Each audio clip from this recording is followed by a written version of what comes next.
So how does this relate to the accounting profession? Just at lunch, I was talking with a group about, the skills that we learn in accounting and auditing are very transferable to work in ESG.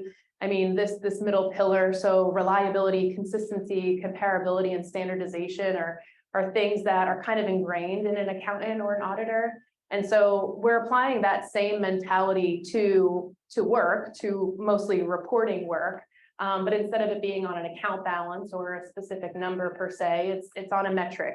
And I think sometimes that makes people wary, maybe because those metrics aren't quantitative, and it provides maybe a skill set of a specialist. So I know at Deloitte in particular, our audit practice, which has our sustainability ESG group, it's not just a group of CPAs like myself. We do have a very mixed bag of individuals.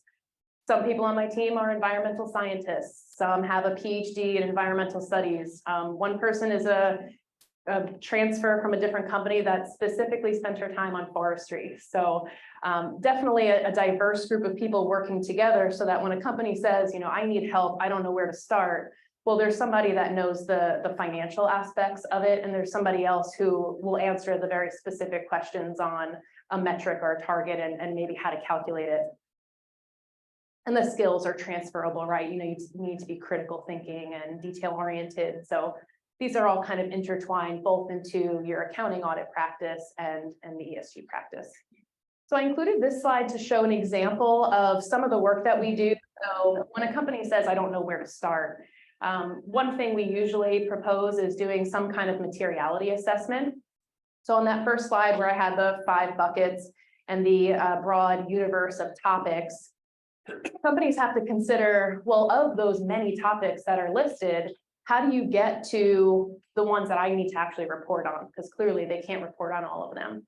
So part of what we do is we'll take them through a series of questions and assessments, understanding who their stakeholders are, both internal and external, who actually cares about the information you're reporting, put differently, and what are your peers doing? And based on that information and other questions, we filter it and provide this scatter plot or sustainability matrix that will plot things that are more important for a company or maybe, based on the market, we would propose that they focus on.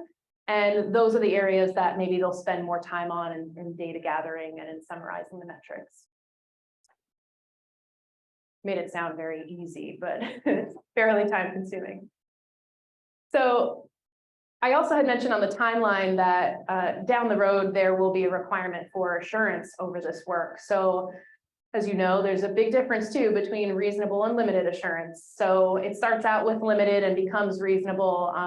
Obviously, when you get to reasonable assurance, the information just becomes more reliable and useful.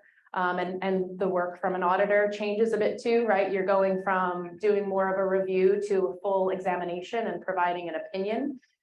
So what we like to do or encourage companies to do is perform a readiness assessment before getting to the point of you need assurance. And part of that assurance readiness will take them through a stress test on their company. So essentially saying, if you plan to report these metrics, show us the controls, show us the people involved in putting this material together. I mean, one thing that we have seen frequently is companies will establish a sustainability report, and they'll say, we've had this report for a couple of years. We're pretty confident in the information that's in there. But then we ask questions around who helped prepare it, and maybe it was mostly marketing, and the CFO or the CEO were minimally involved, but it came from a group that maybe wouldn't have all of the background and expertise to make sure that information is reliable. So doing that stress test has been a really beneficial way to get companies ready for when assurance will be required. I don't think we need to go through the difference between the two, but high level, I think you get the difference between limited and reasonable. So this is, the longevity of what we've been providing. So I went through a bit of a materiality assessment and assurance readiness, but it's showing the track that companies are taking to get from I've done nothing, I know nothing, to I'm a leader in ESG. And, to get through that path, there is a decent amount of work for companies to do themselves. Obviously we're there to help and help provide expertise in any way that we can, but data gathering, summary, and putting together controls, I mean, that's something that companies have to be working on without our help.